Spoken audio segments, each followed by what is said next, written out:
Hello again, I'm Andy. Today we're just going to quickly talk about the transitions in triathlon. You have T1, where you go from swim to bike, T2, when you jump off the bike and then you start running. Today's just about how you maybe want to attach the shoes to the bike. Not everybody wants to do that. Mainly it's to save time, a little bit of safety, but mainly because a lot of it looks kind of cool when you do it really well. So for some of the things that I'm going to show you, you're going to need a triathlon shoe. Triathlon shoes are different from regular cycling shoes. Partly, they have a nice wide opening to get your foot in. This one's a specialised shoe. Generally, the soles are more or less the same. You have a drainage hole in the bottom for water to come out. Don't think about the type of water that's going through there. And this one, it's got a little heel bit that comes out. It uses a boa closure, and then that secures your foot. But the main thing is this little loop on the back. This one has a magnet, makes it a little bit safer, but I'll show you how to attach an elastic band so the shoes stay steady and they don't go flying off in transition and make you fall over and hurt yourself. If you check on YouTube, there are videos of that. So you might have seen triathletes running through transition and the shoes stay level. So we always use just little elastic bands. Generally, the cheaper the better. If they're too good, they don't break, and you look really silly when you're going wang, wang, wang, wang. And I have seen that. Weymouth 2005, I believe. So, like I said earlier, we have the little flap here. So, I'll use the red one. You just hook it onto your derailleur.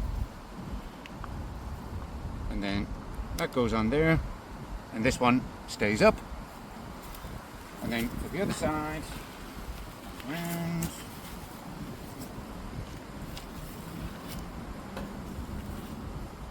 Again, clip the shoe in. This time around the rear skewer. Rear skewer is obviously on the left hand side of the bike. That goes there. And now the pedals will stay level as you run away.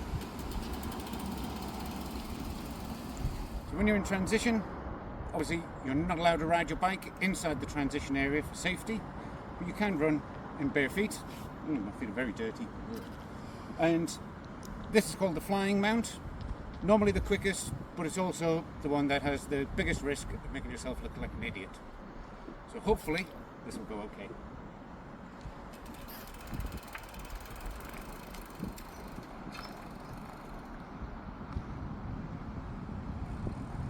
Not everybody wants to do a flying mount because it's kind of high risk. So I'm right-handed, so now we're going to mount the pedals the opposite way around. This time I'm going to use the chainstay like this, and then left pedals forward there. Now turn the bike around.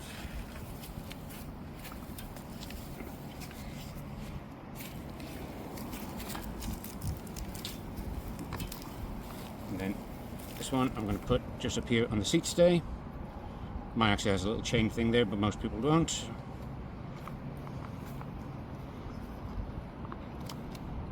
And now we are mounted.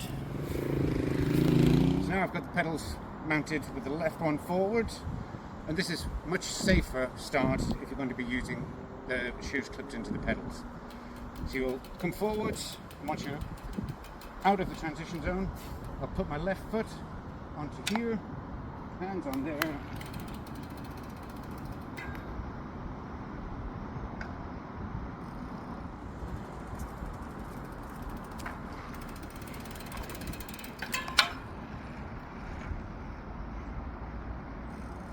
So one thing is you're coming off the bike into T2. Normally I've got my feet on top of the shoes, but what you'll see a lot of people do is they'll come gliding in with their foot crossed behind them like this, and then they'll jump off.